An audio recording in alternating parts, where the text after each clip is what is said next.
আসসালামু আলাইকুম ভিউয়ার্স, আশা করি তোমরা অনেক অনেক ভালো আছো।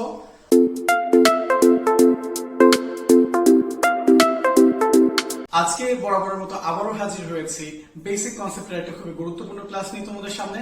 আজকে আমরা কথা বলবো অ্যাডজেক্টিভ নিয়ে। আজকে আমাদের বেসিক কনসেপ্টের লেকচার 3। যারা যারা আগের ক্লাসগুলো পাওনি এখনো, তারা প্লিজ আমাদের গ্রুপ থেকে আগের ক্লাস দুইটা করে ফেলো, তোমাদের ক্লাসগুলো বুঝতে সুবিধা হবে। রাইট, চলো অ্যাডজেক্টিভের ক্লাসটা আমরা শুরু করে দিই।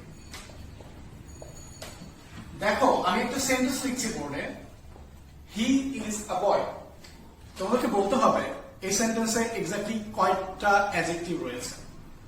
কয়টা অ্যাডজেক্টিভ রয়েছে? না ভাইয়া, এখানে কোনো অ্যাডজেক্টিভ নেই, এখানে কোনো অ্যাডজেক্টিভ নেই, আমি তো কোনো অ্যাডজেক্টিভ দেখতে পাচ্ছি না, কোনো দোষ গুণ দেখতেই পাচ্ছি না এই বাক্যে। রাইট, এটাই তো তোমার আনসার হবে, তাই না?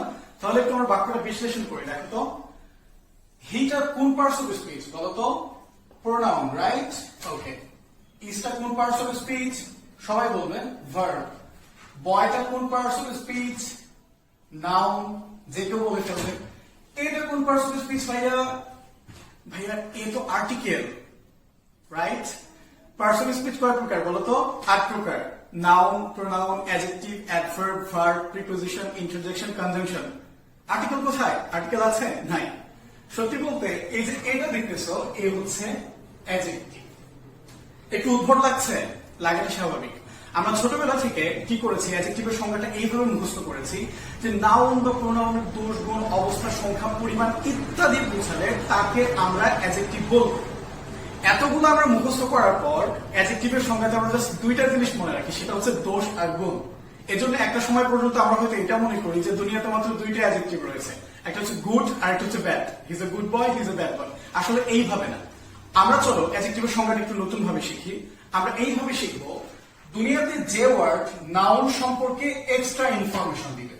আমি আবারও বলছি, নাউন সম্পর্কে এক্সট্রা ইনফরমেশন দিবে, মানে এক্সট্রা তথ্য। অর্থাৎ আমি যখন তোমাকে বলছি বয়, তুমি যা বুঝতেছো, কি বুঝতেছো? বয় মানে ছেলে, রাইট? আমি যদি বয়ের আগে একটা ওয়ার্ড লাগাই, এই বয়, এবার কিন্তু তোমার বোঝাটা একটু চেঞ্জ হয়ে গেল। কি বুঝবে তুমি? একটা ছেলে। গুড। আমি যদি বলি যে গুড বয়, তুমি কিন্তু এবার ছেলেটা সম্পর্কে একটা গুণ পেলে। আমি যদি বলি টল বয়, তুমি কিন্তু এবার ছেলেটা সম্পর্কে আরেকটা অতিরিক্ত তথ্য পেলে। এই যে এ, গুড, টল, সবাই কিন্তু বয় সম্পর্কে এক্সট্রা করে ইনফরমেশন দিয়েছে, রাইট? দ্যাট মিনস অ্যাডজেক্টিভ আমরা ঠিক এইভাবে মনে রাখবো, দুনিয়াতে যত ওয়ার্ড নাউন বা প্রোনাউন সম্পর্কে এক্সট্রা ইনফরমেশন দিবে। আবারও বলছি, দুনিয়াতে যত ওয়ার্ড নাউন বা প্রোনাউন সম্পর্কে এক্সট্রা ইনফরমেশন দিবে। এই এক্সট্রা ইনফরমেশনটা দোষ হতে পারে, গুণ হতে পারে, পরিমাণ হতে পারে, সংখ্যা হতে পারে, মন্তব্য হতে পারে, যা খুশি হোক। জাস্ট আমি যদি দেখি যে কোন ওয়ার্ড নাউন সম্পর্কে এক্সট্রা ইনফরমেশন দিয়েছে, আমি এক কথায় বলে ফেলবো সেটা হচ্ছে একটা অ্যাডজেক্টিভ। চলো এবার একটু একটা মজার জিনিস দেখে আসা যাক। তো দেখো, বোর্ডে আমি একটা সেন্টেন্স লিখেছি, I bought a nice small new red Pakistani plastic pen. খেয়াল করে দেখো তো, এই যে পেনটা আমার রয়েছে, এটা হচ্ছে একটা নাউন, একটা কলম। তাহলে এই যে বাকি ওয়ার্ড গুলো, এই যে কেমন কলম, নাইস পেন, কেমন পেন, স্মল পেন, কেমন পেন, নিউ পেন, কেমন pen, red pen, Pakistani pen, plastic pen. That means এই যে এতগুলো ওয়ার্ড আমার রয়েছে, প্রত্যেকটা ওয়ার্ড কার সম্পর্কে ইনফরমেশন দিচ্ছে? পেন সম্পর্কে। দ্যাট মিনস এইগুলো প্রত্যেককেই এক একটা করে অ্যাডজেক্টিভ। তার মানে একটা বাক্যে একটা নাউনের একাধিক অ্যাডজেক্টিভও চলে আসতে পারে। সেই ক্ষেত্রে আমাদের একটা অর্ডার ফলো করতে হয়, একটা শ্রেণীবিন্যাস, একটা ক্রম ফলো করতে হয়। সেই ক্রমটা ফলো করে আমি কিন্তু এগুলাকে লিখেছি। সেই ক্রমটা কি, চলো একটু শিখে ফেলি। আমাদের যদি একটা ওয়ার্ডের একাধিক অ্যাডজেক্টিভ বসাতে হয়, সেই ক্ষেত্রে আমরা যে ক্রমটা ফলো করবো, দ্যাট ইজ কল্ড অপসাকম। আমরা এইভাবে ফলো করবো, ডিটারমিনার থেকে শুরু করে নাউন পর্যন্ত আমরা যে অ্যাডজেক্টিভ গুলো বসাবো, সেইগুলাকে আমরা অপসাকম সিরিয়ালে বসাবো। অপসাকম মানে কি? OPSHACOM। এখানে আমাদের 6টা পার্ট রয়েছে। দেখো, OP তে হচ্ছে আমাদের অপিনিয়ন, SH এটাতে হচ্ছে আমাদের শেপ বা সাইজ, আকার আকৃতি। এতে হচ্ছে এজ বা বয়স, সি তে হচ্ছে কালার, ওতে অরিজিন, and lust এতে ম্যাটেরিয়াল, অর্থাৎ একটা ওয়ার্ডের যদি একাধিক অ্যাডজেক্টিভ আসে তার পরিমাণটা সবার শুরুতে বসাতে হয়, কোয়ান্টিটি।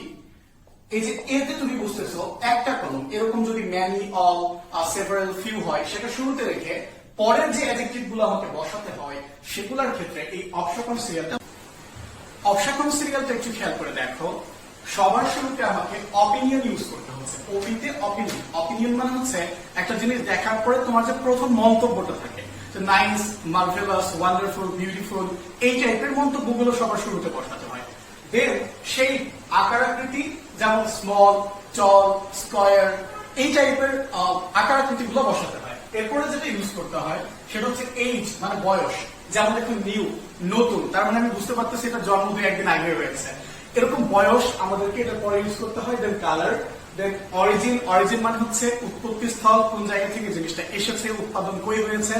এরপরে যে জিনিসটা ইউজ করতে হচ্ছে that is called material. Material মানে উপাদান কি দিয়ে তৈরি হয়েছে, প্লাস্টিক, আয়রন, এই টাইপের কি উপাদান দিয়ে এটা তৈরি হয়েছে। মজা ছিল না ব্যাপারটা? সো গাইস, আশা করি অ্যাডজেক্টিভটা তোমরা বুঝতে পেরেছো। If you have any question about adjective please comment below and বন্ধুদেরকে জানিয়ে ফেলো। আমাদের ক্লাসগুলো রেগুলার করতে থাকো, কোনো পরামর্শ থাকলে দিতে থাকো। ধন্যবাদ সবাইকে, ভালো থেকো, সুস্থ থেকো। আসসালামু আলাইকুম, দেখা হবে পরের ক্লাসে।